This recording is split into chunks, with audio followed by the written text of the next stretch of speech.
Example 6 of chapter Momentum and Impulse is the two particles A and B of equal mass. अब दो particles हैं आपके पास A and B जिनका मास क्या है, सेम है. दे लाई क्लोज टू ईच अदर, ये एक दूसरे के काफ़ी क्लोज है. ऑन ए हॉरिजेंटल टेबल, ये एक हॉरिजेंटल टेबल है. They are connected by a light inextensible string of length L. इसको C के साथ कनेक्ट किया है जो कि एक स्ट्रिंग है जिसकी यहाँ से A से C तक लेंथ कितनी है, L. A is projected vertically upwards with velocity √10 GL.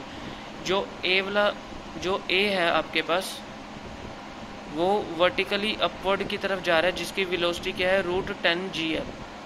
आपने प्रूव करना है कि it reaches the table again with velocity 2√GL, कि जितनी वेलोसिटी के साथ ये अपवर्ड गया है 2√GL वेलोसिटी के साथ वो वापस इसी पोजीशन पे आया है, वो हमने कैलकुलेट करना है. Prove also that the sum of the kinetic energy of the particles. इन दो A पार्टिकल और B पार्टिकल की जो आप काइनेटिक एनर्जी कैलकुलेट करोगे और जब उनका सम करोगे when they strike the table, जब वो टेबल पे स्ट्राइक करेंगे, क्योंकि अगर A अपवर्ड जाएगा तो B की जो मूवमेंट होगी वो भी इस तरफ होगी. तो अगर A वापस इस डायरेक्शन में आएगा तो B भी वापस इस डायरेक्शन में आएगा. तो उसके कहने का मतलब ये है कि जो इनकी सम होगी kinetic energy of the particles की, जब वो टेबल पे स्ट्राइक करेंगे वो कम होगी उनकी इनिशियल काइनेटिक एनर्जी से. तो आपने चेक करना है कि कितनी काइनेटिक एनर्जी उनकी लॉस हुई है, मतलब जिस काइनेटिक एनर्जी के साथ वो अपवर्ड गए हैं और जिस काइनेटिक एनर्जी के साथ वो नीचे आए हैं. तो हम जब उनका माइनस करेंगे तो हम चेक करेंगे कि उनकी काइनेटिक एनर्जी में कितना लॉस आया है. m be the mass of each particle. A और B का मास कितना होता है, स्मॉल m होता है. Let v be the velocity of particle A at C. हमने माना कि जो A पार्टिकल है जो अपवर्ड पोजीशन में अपवर्ड गया है C की तरफ, उसकी वेलोसिटी क्या है, v है. After it has ascended A height L, जब उसने हाइट L जो है यहाँ पे लेंथ जो है अचीव करके यहाँ तक पहुँचा है, इसकी वेलोसिटी क्या है, √10 GL है. तो क्या होता है फॉर्मूला हमारे पास, थर्ड इक्वेशन होती है हमारे पास, v² = u² + 2gh. ठीक है, तो v² तो हमारे पास v² है और u क्या है हमारे पास जो गिवन है, initial velocity, plus 2 minus g क्यों है, क्योंकि ये अपवर्ड डायरेक्शन में गया है, इंटू L. तो v हमारे पास आ जाएगा √8 GL. When particle A is at C, जब पार्टिकल A जो था वो C पे था, पहुंच गया, जब ऊपर पहुंच गया, यहाँ पे A पोजीशन यहाँ पे पहुंच गया, then second particle B gets a jerk and starts moving upward along with A. तो जो पार्टिकल B था वो भी A की तरफ जाएगा और ऊपर अपवर्ड पोजीशन में A के साथ ही उसके अलोंग C की तरफ जाएगा. v1 be their common velocity. तो हमने माना कि जो A और B है जब वो मूव कर रहे हैं तो उनकी कॉमन वेलोसिटी क्या होगी, v1 हो गई. ठीक है, तो by the principal of conservation of linear momentum क्या कहता है कि टोटल वेलोसिटी क्या थी, इनकी कॉमन वेलोसिटी तो v1 हो गई और मास क्या था, दोनों का सेम ही था, m + m × v1 = m × v. जो A की वेलोसिटी थी वो क्या थी, वो कितनी वेलोसिटी के साथ अपवर्ड गया था, v वेलोसिटी के साथ, प्लस B की वेलोसिटी उस टाइम क्या थी, 0 थी. तो 2mv1 = mv आ जाएगा. तो यहाँ से हमने v1 कैलकुलेट कर लेना है. v की वैल्यू अभी हमने कैलकुलेट की है √8 GL, तो वो क्या आ जाएगा, √2 GL आ जाएगा. v2 B the velocity in vertical downward direction. अब ये जिस डायरेक्शन में ऊपर गए हैं तो उनको अब नीचे भी आना है. जब वो टेबल पे स्ट्राइक करेंगे तो उनकी वेलोसिटी क्या होगी, v2 होगी, जब A पार्टिकल टेबल पे रीच करेगा. By the principle of work and energy, by the principle of work and energy क्या होगा, ½ mv2² - ½ mv1². ठीक है, v1 तो जो थी इनकी कॉमन वेलोसिटी थी, v1 जो थी इनकी कॉमन वेलोसिटी थी. v1 वेलोसिटी हमने कब ली थी, जब वो ऊपर की तरफ गए थे C की तरफ. अब v2 हमने लेना है कि वो जब नीचे की तरफ आए हैं वापस, तो जब वो नीचे की तरफ आए हैं तो उसको क्या लेंगे, ½ mv2² माइनस जब वो ऊपर की तरफ गए थे ½ mv1² = mgl. mgh होता है ये वेट, mgl लेंगे इसको, क्योंकि work principle of work energy क्या होता है, जो डिफरेंस ऑफ काइनेटिक एनर्जी होता है वो वेट के इक्वल है mgl. v2 square minus v1 square क्या हो जाएगा, इक्वल्स टू 2gl। ये जो 2 है इसके साथ मल्टीप्लाई हो जाएगा, तो v2 स्क्वायर क्या आएगा, v1 स्क्वायर इधर आके प्लस हो जाएगा, v1 हमने कैलकुलेट किया यहाँ पे √2gl, सम करेंगे तो v2 स्क्वायर v2 क्या आ जाएगा 2√gl। तो पार्टिकल जब वापस नीचे पहुंचा तो उसकी वेलोसिटी क्या आती है 2√gl। अब हमने sum of kinetic energy of 2 particles भी कैलकुलेट करना है। Sum of kinetic energy of 2 particles क्या होगा, हाफ m v2 का स्क्वायर जब वो नीचे की तरफ आए प्लस हाफ m जब वो ऊपर की तरफ गए। तो जब v1 और v2 की वैल्यू आप यहाँ पे सब्सटीट्यूट करोगे तो आपके पास आ जाएगा 3mgl।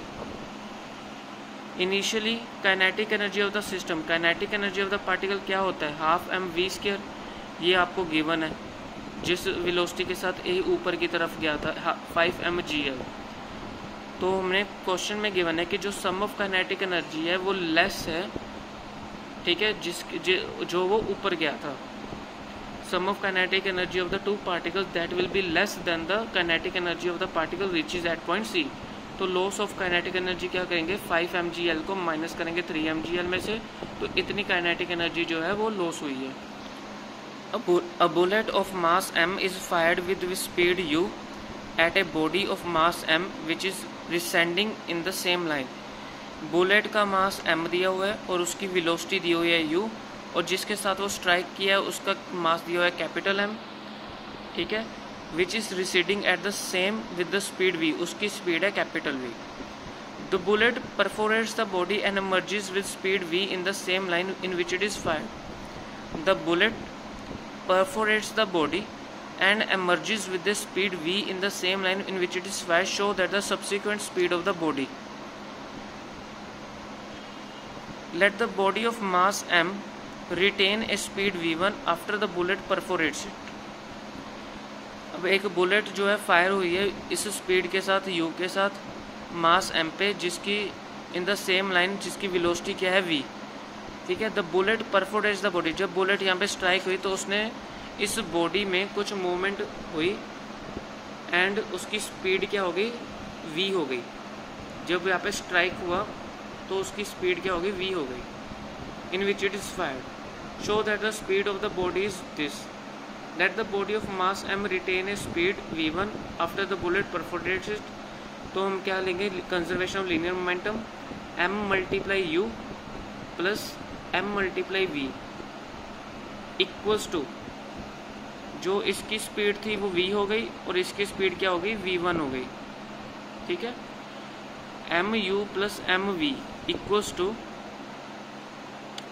mv plus mv1। उसने कहा है ना कि उसकी जो स्पीड थी वो उसने रिटेन की, जो कि थी v, mv, जो बुलेट की इसकी स्पीड थी v और इसकी स्पीड क्या हो जाएगी, v1 हो जाएगी जब ये परफोरेट्स होंगे, जब ये टकराएंगे। तो mv1 क्या हो जाएगा, mu plus mv minus mu। तो आपके पास सोल्व करके सिंप्लीफाई करके ये आ जाएगा। डिवाइड करना है आपने बोथ साइड्स, दोनों साइड से m के साथ डिवाइड करना है, तो आपके पास फाइनल रिलेशन आ जाएगा। Next is a bullet of mass m moving with velocity v। एक बुलेट है जिसका मास m, जिसकी वेलोसिटी है v। स्ट्राइक से ब्लॉक ऑफ मास m, ये एक ब्लॉक है जिसका मास है capital M, which is free to move in the direction of the bullet, जिसकी वेलोसिटी इनिशियल क्या है, 0 है, and embedded in it, show that a fraction of the kinetic energy is lost. सबसे पहला part करेंगे, v1 क्या है, velocity of the block after the first bullet gets embedded in it. v1 इसकी velocity कब हुई है, जब ये बुलेट जो है इस ब्लॉक के साथ स्ट्राइक कर गई है, तो इसकी वेलोसिटी v1 हो गई, ठीक है। तो ये कह रहा है by the principal of conservation of linear momentum, क्या कहता है कि इस m को इसके साथ मल्टीप्लाई करेंगे mv plus m multiply 0 equals to this small m plus capital m plus m multiply कर देंगे v1 के साथ। तो ये इक्वेशन आ जाएगी, यहाँ से हम v1 कैलकुलेट कर लेंगे। काइनेटिक एनर्जी कितनी लॉस हुई, ये जो बुलेट है इसकी काइनेटिक एनर्जी होगी half m v square minus इसकी काइनेटिक एनर्जी के साथ माइनस करना है half m plus m v1 का स्क्वायर, ठीक है।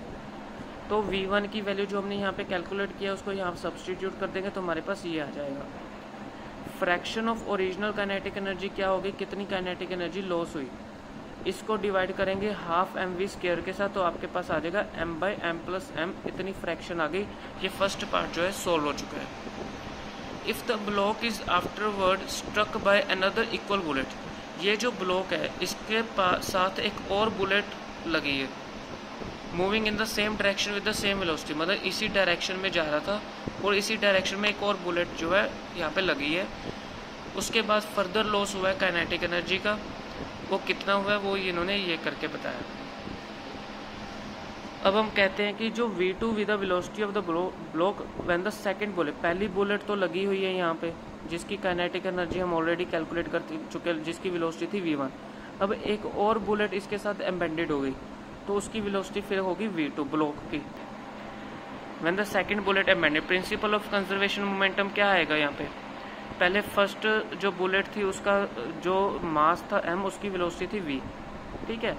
फिर जब ब्लॉक था उसका m था, जब बुलेट अटैच हो गई तो उसकी वेलोसिटी थी v1, वो हो गया था m प्लस एम v1। ये तो सेम वैसे ही आएगा जो हमने यहाँ पे लिखा था, m प्लस एम v1 आ जाएगा। फिर सेकंड बुलेट अटैक हुआ, कैपिटल M तो यही है, दो बुलेट्स अटैच हुई हैं यहाँ पे, तो m प्लस एम क्या हो जाएगा 2m हो जाएगा, इसकी वेलोसिटी क्या होगी v2 हो गई। तो यहाँ से हमने m v plus m plus M v1 की वैल्यू सब्सटीट्यूट की है, जो हमने यहाँ पे कैलकुलेट की है v1 की, उसको यहाँ सब्सटीट्यूट करेंगे तो हमारे पास 2mv आ जाएगा, तो यहाँ पे v2 की वैल्यू कैलकुलेट कर ली। सेम ऐसे ही जब जैसे हमने लॉस ऑफ काइनेटिक एनर्जी यहाँ पे कैलकुलेट किया वैसे ही हमने यहाँ पे कैलकुलेट करना है।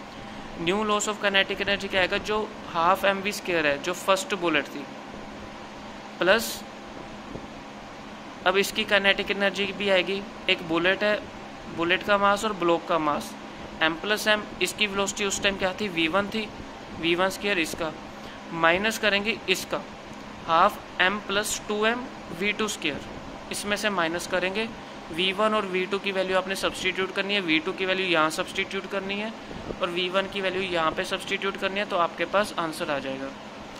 सारी सिंप्लीफिकेशन करके आपके पास आंसर आ जाएगा ये।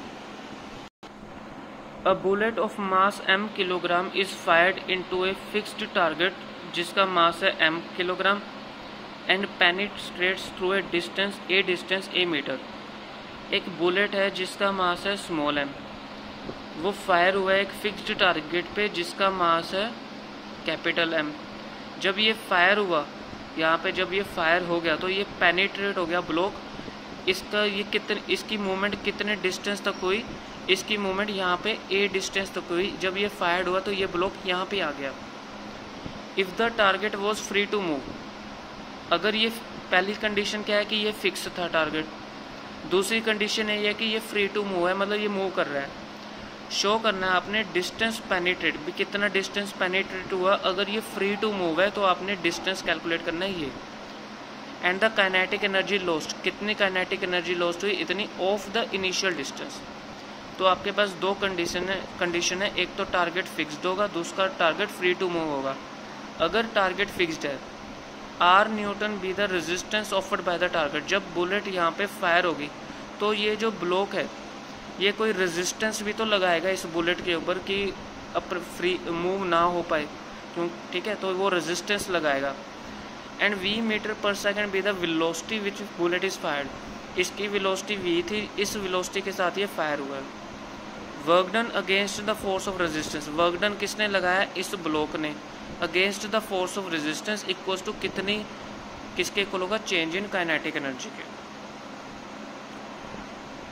क्योंकि टारगेट फिक्स्ड है तो उसकी काइनेटिक एनर्जी तो ज़ीरो होगी, माइनस ये बुलेट की काइनेटिक एनर्जी आएगी half m v square. Work done क्या होता है, फोर्स इनटू डिस्टेंस, फोर्स कितनी लगनी है R न्यूटन, कितना डिस्टेंस चेंज आया, a मीटर का डिस्टेंस चेंज आया, माइनस लगेगा क्योंकि ये रेजिस्ट कर रहा है अपने आप को, तो माइनस लगेगा यहाँ पे आपने R की वैल्यू कैलकुलेट करनी। अब अगर टारगेट फ्री टू मूव है, v मीटर पर second B the velocity with the bullet and target move together, कहते हैं v कॉमन वेलोसिटी है जिस बुलेट की और टारगेट की दोनों एक साथ मूव हुए हैं। प्रिंसिपल ऑफ कंजर्वेशन मोमेंटम क्या कहता है कि ये बुलेट की जो वेलोसिटी मास ये है, इसकी वेलोसिटी v, तो mv ये आ जाएगा, प्लस जिस टारगेट के साथ लगा है उसका मास है कैपिटल एम, उसकी वेलोसिटी इनिशियल तो 0 होगी। जब ये दोनों एक दूसरे के साथ मिलके मूव करेंगे, जब ये बुलेट यहाँ पे फायर हो जाएगी, दोनों ही मूव कर रहे हैं एक ही लाइन में, तो m प्लस कैपिटल एम उनकी कॉमन वेलोसिटी क्या आ जाएगी v। तो v आपके पास ये आ गया। चेंज इन काइनेटिक एनर्जी क्या होगी कि इन दोनों की, इसकी काइनेटिक एनर्जी क्या होगी, हाफ बुलेट का मास प्लस कैपिटल मास ब्लॉक का मास v स्क्वायर माइनस बुलेट की काइनेटिक एनर्जी माइनस करेंगे। जब माइनस करेंगे तो जो v की वैल्यू है हम यहाँ पे सब्सटीट्यूट कर देंगे, जो ये v की वैल्यू है यहाँ पे सब्सटीट्यूट कर देंगे, तो हमारे पास आ जाएगा minus m v square by 2 m plus M. m divided by m plus M common बाहर ले लेंगे, हाफ एम वी स्क्वायर जो आ जाएगा अंदर आ जाएगा। तो ये क्या है, loss of kinetic energy when target was fixed. D metre be the distance penetrated by the bullet when target is free. कहते हैं अगर टारगेट फ्री टू मूव था तो कितना डिस्टेंस वो पेनिट्रेट हुआ, कितनी फोर्स लगी, work done equals to change in kinetic energy, change against the resistance equals to change in kinetic minus R d equals to change in kinetic energy. R की value हमने value calculate की है, उसकी value हम यहाँ पे substitute करेंगे। Change in kinetic energy हमारे पास ये आया, उसकी वैल्यू हम यहाँ लिखेंगे। डी की वैल्यू आ जाएगी M a by M plus m. कितना डिस्टेंस पेनिट्रेट हुआ, इतना डिस्टेंस पेनिट्रेट हुआ, यही हमारा आंसर है। Next question is a gun of mass m। Gun है जिसका मास क्या है m, ये गन है जिसका मास है m। Fires a shell of mass m, एक शेल पे फायर हुआ है यहाँ पे जिसका मास है small m horizontally, and the energy of the explosion, कितना यहाँ पे एक्सप्लोजन हुआ, which be sufficient to project the shell vertically to a height h। भी ये जो शेल है वर्टिकली गया है एट हाइट h तक। Show that the velocity of recoil of the gun, जब ये दोबारा रिकॉइल हुआ तो उसकी वेलोसिटी हमने कैलकुलेट करनी है। E is the energy of the explosion, E क्या होता है mgh energy. U is the speed of the shell, V be the velocity of the recoil of the gun. कि ये जो अपवर्ड जाएगा जब ये शेल, U इसकी वेलोसिटी होगी, जब ये रिकॉइल होगा तो उसकी वेलोसिटी होगी v। Principle of conservation of linear momentum क्या कहता है कि जब ये शेल की mass m multiply u minus capital M multiply v equals to 0, क्योंकि इक्वल्स टू 0 आएगा और यहाँ से हम u की वैल्यू कैलकुलेट कर लेंगे। इक्वल्स टू 0 इसलिए आएगा क्योंकि ये जो बुलेट और इसके ब्लॉक की बात नहीं कर रहा है, ये गन और मास की बात कर, इस ब्लॉक की शेल की बात कर रहे हैं। तो गन और शेल तो एक दूसरे के साथ तो अटैच ही नहीं है ना, तो इसकी टोटल जो होगी जो होगा मोमेंटम वो 0 होगा। यहाँ से हम u कैलकुलेट करेंगे। इंक्रीज इन काइनेटिक एनर्जी क्या होता है, ई एम जी एच होता है। इंक्रीज इन काइनेटिक एनर्जी क्या होता है, हाफ एम यू स्क्वायर। ये किसकी होगी, जो यहाँ से बुलेट फायर हुई है, half m u square plus half capital M v square, जो ये गन की है, equals to m g h. U की वैल्यू हम यहाँ पे सब्सटीट्यूट करेंगे और यहाँ से सिंप्लीफाई करके हमारे पास क्या आ जाएगा, v आ जाएगा, velocity of the recoil of the gun आ जाएगा। क्योंकि ये बुलेट की वेलोसिटी हो गई, ये उसकी होगी गन की होगी, इक्वल्स टू कितना एक्सप्लोजन हुआ, तो यहाँ पे u की वैल्यू सब्सटीट्यूट करेंगे तो यहाँ पर हमारे पास v आ जाएगा।